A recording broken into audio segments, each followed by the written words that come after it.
twisted minds unique. Allie's gonna stab us with a knife. Get your mouse out of the way. Nah! You die. Ah! I don't like playing spin the knife. Hey all you slashaholics, welcome back. I am Slash Sister Jen, and today we are diving into a horror movie that said, what if Chucky, but make it romantic. Is it really that romantic? Something. And I'm Slash Sister Hallie, and we are reviewing Bride of Chucky from 1998, directed by Ronnie Yu and starring Jennifer Tilly, Brad Dourif, and Katherine Heigl.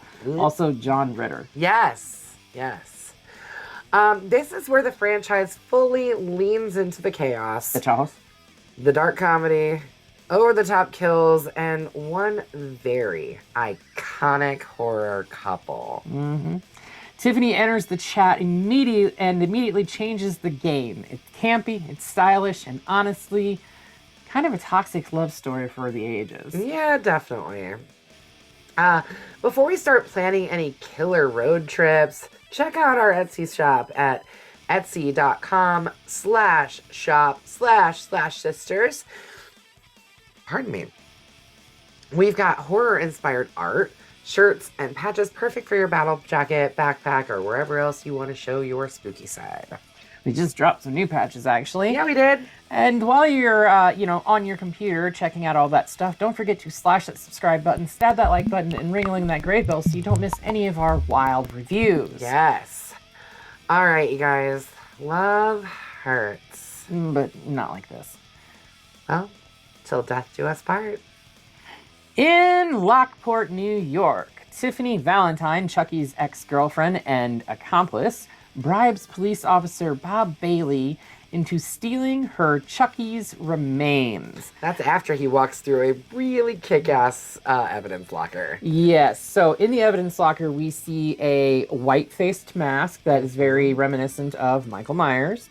We see a knifed glove that is very reminiscent of Freddy Krueger. We see a hockey mask, very reminiscent of Jason, next to a chainsaw. Yep. That is clearly a nod to Texas Chainsaw Massacre. Massacre. So we're representing our top four, the big boys. Yes. Yeah. Which is actually kind of funny because Ronnie Yu actually does go on to direct Freddy vs. Jason. Freddy versus Jason, yeah, I know. So, I mean, I see the correlation, honestly. Like, the campy silliness that is this movie is definitely in Freddy vs. Jason. 100%. I think it's, honestly, I think it's turned up even more. It's just different. It's definitely different levels. It's different levels because you have different icons that you're playing with. Yeah. I mean, he basically dumped his toys out and said, "Okay, this is what we're gonna do." Yeah. Yeah. Pretty much. But anyway, after murdering Bailey, Tiffany repairs the doll in her trailer and performs a voodoo ritual to potentially revive him. Ade Dewey Dumbala, because she does have to use voodoo for dummies. Yes, that's what I was gonna say. She needed to use voodoo for dummies because hello, she didn't have a Dr. John. But here's the thing, right? After Chucky does get revived, he tells her to turn to page like 217 or whatever. So he's read the fucking Voodoo for Dummies book? Are you fucking serious? He probably wrote the shit. Yeah, probably. Chucky later springs to life. This is after her boyfriend. I mean, I guess you could call him a boyfriend, a boy toy that likes to come by and visit. Played by Alexis Arquette, rest in peace. Yep. Very much supposed to be like a Marilyn Manson style character. I guess he actually did ask Manson to play that character, and Manson turned it down. I can't imagine why. Yeah. But yeah, so like her little boy toy comes over to like show her that he killed someone, like showed a snuff photo to her, and it's very clearly him. Like, because he didn't hide the nail polish. Right, exactly. She calls him on it. But later, Chucky actually springs to life and kills. What is that character's name? I can't even think of his name. Damien Baylock. Yeah, because they were both references to The Omen. because of Damien and then Nurse Baylock, right?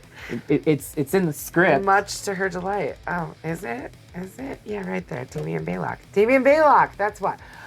Anyways, Tiffany is absolutely delighted when Chucky rips the lip ring out of his lip, which, by the way, that was way too much blood for a lip ring coming out. Come on. I was like, really? Really? I mean, I get that mouths bleed a little bit more than other things, but like, that was excessive. But it was good looking blood. I'll give him that. Soon after, the couple get into an argument when Tiffany learns that Chucky never wanted to marry her. So she takes Chucky and locks him in a playpen and taunts him by giving him his very own bride doll. 1, why did she have a playpen? 2, why was there a lock on said fucking playpen? Those are very damn good questions. Because my questions were, like, later, like, where the hell did she get all these outfits for Tiffany? But they do show all of this. She's got, like, a doll collection. So that's where all the outfits come from. But, yeah, why would she have a locked playpen? Fucking crazy person. I mean, yeah, she bribed a cop to steal Chucky's remains to revive him. So, yeah, she's clearly fucking psychotic. Well, yeah. Anyway, Chucky uses the engagement ring that Tiffany had, or thought that she had. It was, I think Chucky said something along the lines of that ring would fetch six grand easily, or something like that. Yeah. But she put it on around the doll's neck, and he used it to cut the wood of the playpen because it was a real diamond. Yeah. And he electrocutes her by dropping a TV that she's watching, which happens to be Bride of Frankenstein. There we go. Weird. Right. And she's getting all emotional over it too. Yeah. So he pushes the TV in there and kills her. Yeah, so he drops the TV in the bathtub. She dies, and he resurrects her inside the bride doll. Hence, the Bride of Chucky. Bride of Chucky. Yeah. That's what happened. Chucky explains that if they want to escape their doll bodies, they must retrieve a magical amulet called the Heart of Damballa that was buried with his human body. Even though we've never seen it on him in any movie before. They retcon like the whole like transferring of the soul. Now we need this amulet that never existed before. It fucking pisses me off. Yeah. I do love the fact that we are going to Hackensack though. I do too. They decide the best bodies to inhabit are Tiffany's handsome neighbor Jesse Miller and his girlfriend Jade Kincaid, who happens to be the niece of the police chief, played by John Ritter. And her parents died somehow, I'm assuming. I think it was a car crash or something. They don't really explain it too much, but basically the chief of police is like not a fan of Jesse in any means. Yeah. And he looks for just any fucking reason that he can to bust his balls and try to keep them separate because he does not want her involved pull with him him. over. Yeah. Needle Nose pulls him over. Then he ends up hiding some drugs in the fucking thing and everything. But so Tiffany calls and asks Jesse to drive the two dolls to Hackensack, New Jersey, the cemetery at Hackensack, New Jersey, no less. She tells him she'll give him $1,000. No questions asked, okay? Don't ask me questions about why I want these dolls delivered. Just fucking do it, okay? Here's $500 now. I'll give you $500 upon completion. Yep. And I mean, like, for someone who's trying to get away with his girlfriend, get her away from her asshole. Overprotecting, overbearing uncle. Yeah, for sure. He looks at this opportunity and is like, hell yeah, I'll do that. So he's also like very eager to marry Jade, who's played by Katherine Heigl, by the way. And like, sorry, but I can't stand her. I think, okay. I used to get her and Charlize Theron confused because they what? Yeah. No, they don't. Yes, they do. Yes, they do. Anyways, I feel like the worst part of this movie is Jade and Jesse. Like, the whole storyline with them is obnoxious. She's annoying. He's annoying. I'll give you that. That them as a couple are annoying. Yeah. I don't like it. I think they needed better actors in those roles to sell it, because there's not really any chemistry between the two of them. Yeah, no. In any capacity. So eager to marry Jade for whatever reason, even though she's a fucking nightmare, and needing money, Jesse accepts Tiffany's offer, and Jade's strict uncle, Police Chief Warren Kincaid, tries to have Jesse arrested by planting a bag of weed in his van while they're trying to basically escape. Chucky and Tiffany seemingly kill him and hide his body in the van before he and Jade begin their trip. Oblivious to the murder. Jade and Jesse don't know about her uncle being in there. It's this scene that actually we see this specific knife right here, because Chucky goes for the knife to kill Kincaid. And Tiff gives him shit. Yeah. She's like, oh, come on, that's so dated. That's so 80s. Yeah. Stabbings went out with the 80s. Yeah. So, I mean, it is a fun kill, because what they do is they load the passenger side airbag, which that van would not have airbags in it. It's too old. Yep. But they load it up with like carpentry nails. Yeah. And trigger it, and it shoots him in the the nails into his face. And then Chucky delivers the line that Brad Dourif improvised. He improvised this line, which I find hilarious. He looks at the presumed corpse of Warren Kincaid, and he's like, "Now, why does that look familiar?" A nod to Pinhead. Yeah, the nails sticking out of his face. Yep. Loved it. So, yeah. I mean, so, like, the two of them are quickly pulled over after all of this by Officer Norton, because Warren Kincaid called him and said that he was basically planting the drugs in there, and yeah. Yeah. Go get him. He basically tells him, he's like, look, I don't want to do this. Yeah. But the money's just too good. Yeah. So he finds the marijuana. When Norton returns to his patrol car to report it, Chucky climbs out with a rag and the lighter that Tiffany stole from Officer Bailey earlier. And ignites the rag in the gas tank and go boom. Big bada boom. Yeah. Yep. Jesse and Jade then flee, but they begin to suspect each other of killing Norton. Which is fucking hilarious. Yeah. Like first she's like, well, I thought it was you, and he's like, well, that's weird because I thought it was you. Because he said something about, don't worry, I'll handle needle nose or something like that, and she goes off to get like supplies. They're at like a fucking restaurant, but yet she comes back carrying groceries. Yeah. Whatever. But yeah, this whole scene, it's a mess. Yeah, it is. Either way, they run off and get married in the middle of the night, for whatever reason. And while they're in there getting married, Kincaid briefly springs back to life, and Chucky finally kills him by stabbing him to death with that knife that he was planning on stabbing him to death with in the first place. Yeah. Did we mention that it's John Ritter? Yeah, you did earlier when we first talked about him. While at the hotel in like the honeymoon suite, Jesse's wallet is stolen by another couple, and Tiffany murders them in an act of petty revenge. Yeah, that's fine. Seeing this, Chucky... They were obnoxious. Seeing this, Chucky realizes that he's in love with Tiffany. And he basically tells her that he's anatomically correct. Yep, he says that. And we get... And then she asks if he has a rubber. Tiff, and he's like, Tiff, I'm all rubber.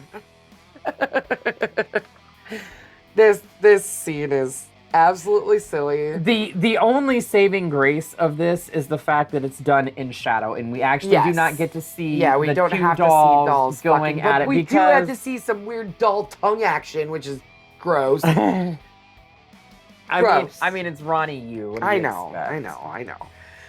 But yeah, so they get it on. Yep, that happens. And Chucky proposes marriage to her, and The following morning, Jesse and Jade's friend David arrives and joins up with their trip because before he does that, they each individually call him and they're like, look, I know he's doing it. Look, I know she's doing it. Yeah.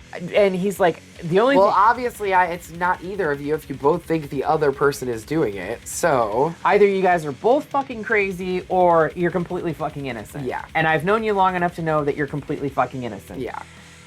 But then Until he goes and gets hit by a fucking. No. He finds Kincaid. Oh, that's right. He's like, and then "Oh, he's like, honey." one of you guys had to have done it. He's like, oh honey, something smells so bad in this van. Yeah.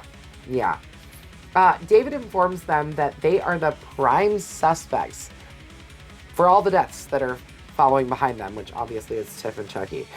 But he believes that they're innocent. After finding Warren's body, as Hallie just said, David thoughtlessly becomes convinced that they are both murderers and holds them at gunpoint.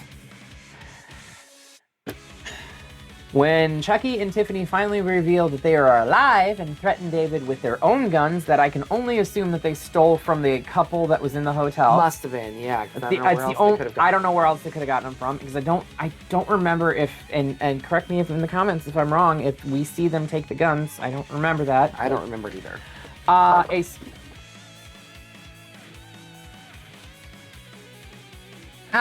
Hi. I didn't do anything. I don't know what you're talking about. But anyway, they startle David, and he runs out into the middle of the road and gets smacked by a frickin' semi. By a semi? By a I found semi. this random knife on the floor. Mm-hmm. Yeah, random. Says Chucky on it. Yes. No, it actually does say Chucky. I know. It came with a sweater. Halloween costume from Spirit. Yep, there you go. Chucky and Tiff then steal an RV. Because the van that they're in is just way too conspicuous. Oh, yeah. Yeah, for sure. I mean, it had a giant fucking eagle painted on it, so yeah. I need a van like that. Do you think we could paint a giant eagle down the side of my van? No. You have too many windows for that. We need a panel van. On the bottom? What, on the undercarriage?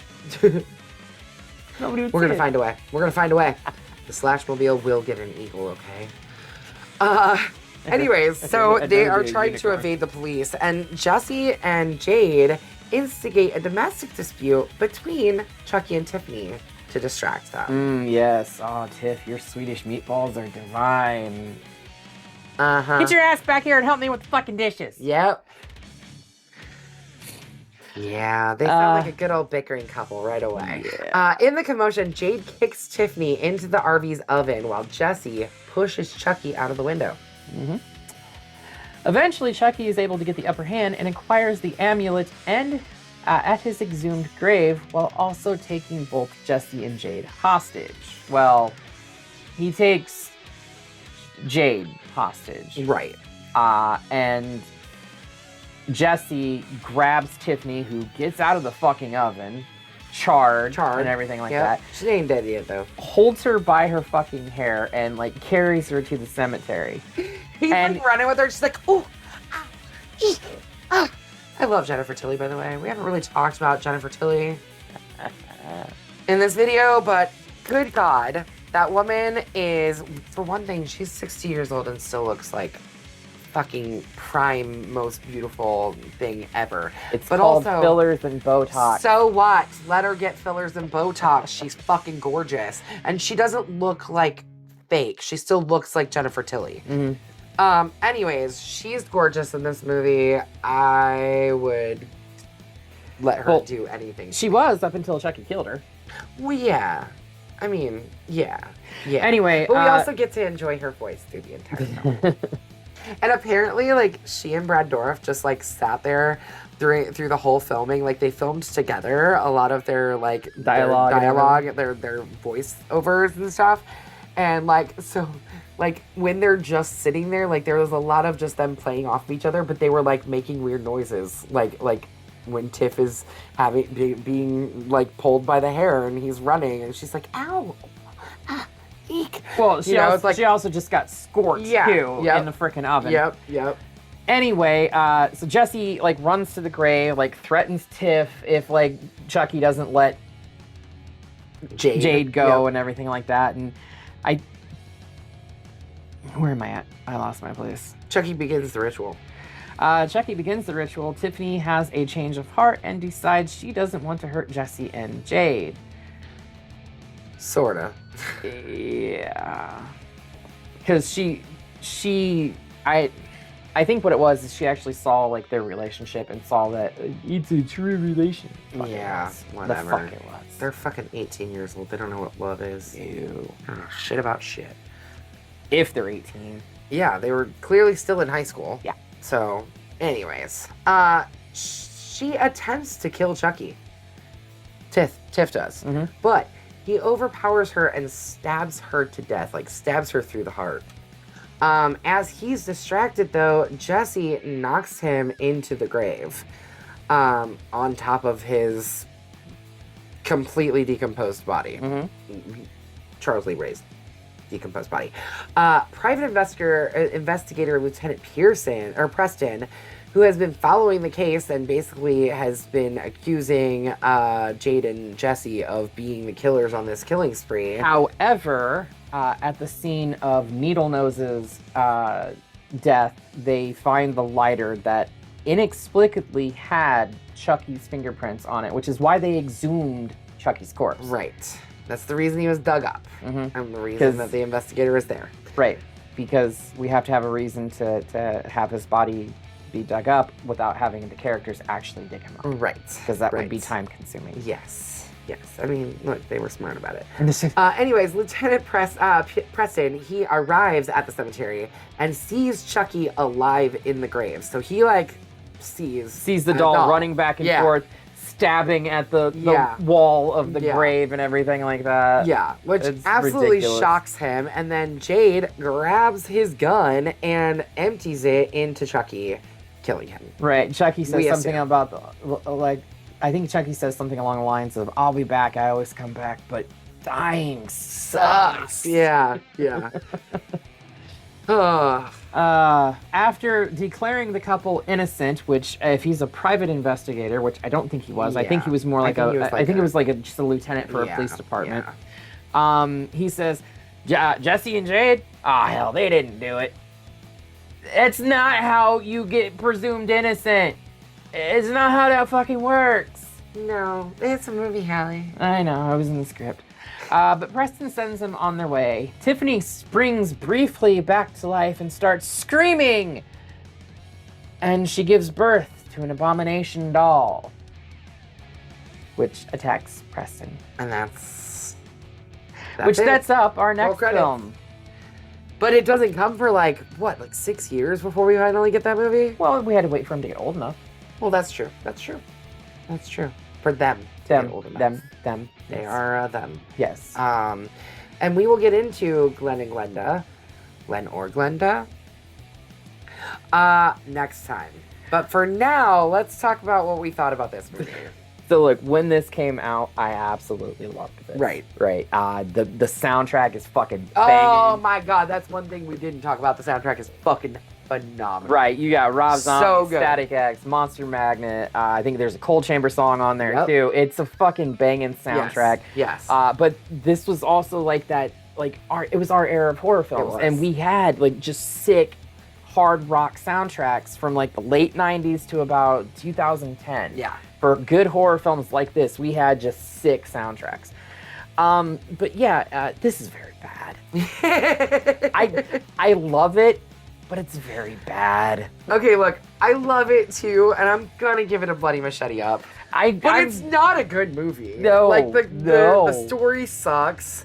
Jade and Jesse suck. The acting's not great. But Jennifer Tilly and we get Chucky back and all the fun quips and lines and fun and so, after a 7-year absence, we get Chucky back, which is nice and everything. Ultimately it's a bloody machete up for me too. Based more solely on like nostalgia, yeah. Because this is not a good film. No, it's not. It's a fun watch. Yeah, but it's not a good. It's not a movie that I will like get out and watch often though. No, It's not unless something that I go I'm back sitting to down often. doing like a Chucky marathon or something like that, I'm not going to go out of my way to watch this. Yeah. If I'm flipping through the channels and it's on, I might sit there and watch it for a little while. bit, for a little while, yeah, but I'm not I wouldn't going out of my invest way the entire to, hour and 35 minutes or whatever. So. Right. All right, let's get it on out of here. Whee! You want to do another anthology? You know what? We had so much fun with Creepshow 1. Let's do Creepshow 2, Electric Boogaloo. Why not? Why not? We're going to find out what kind of, Although I hate the fact that it actually shows the real creep on here, and he's nowhere in the fucking No, film. he's really not at all. But we do get an interesting character for the creep. Yes, we do. Which he's more of like a crypt keeper at that point. Yeah, because at he this talks. point, yeah, he really is. Whereas the creep actually didn't talk in Yeah. the first one. Anyway, be sure to check out Creepshow 2. It's on Tubi. You can watch it for free. Yeah. And Why not? literally, you can watch it for free because it's free to set up an account on Tubi. Yeah, it's free.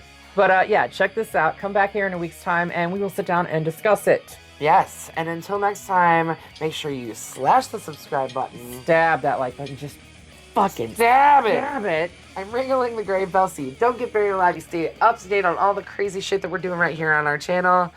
And until next time, we will see you all In the afterlife.